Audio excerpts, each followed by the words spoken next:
Hi guys.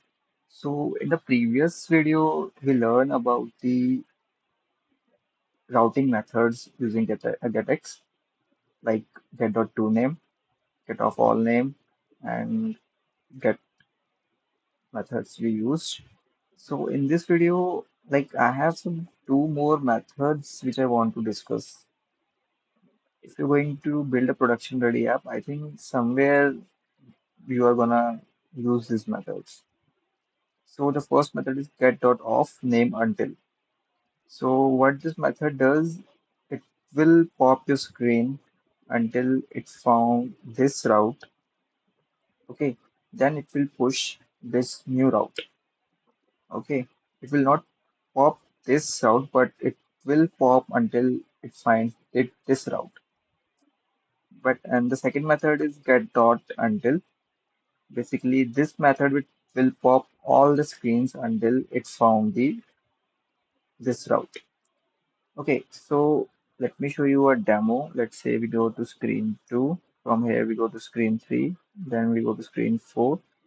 If I click on the screen 3 button, which uses the get.until method, basically it pops all the screen until it find the screen 2 method.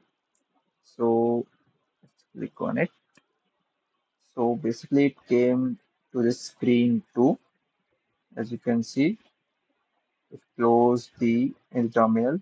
It closed the like two routes. Then if when we go back, it is our main screen. That is our first screen. So let me show you this example as well. So let's say first go to screen 2. Then we go to screen 4. Then let's say we go to screen 3. Then again we go to screen 4. Okay.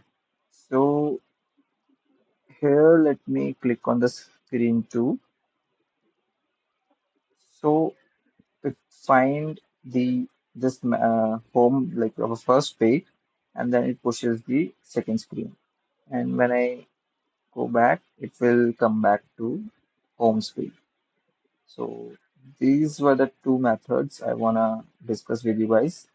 So in the next video we are going to see how we are going to separate our business logic and our UI, and we will check how the dependency injection work using the GetX management. So I will see you in the next video.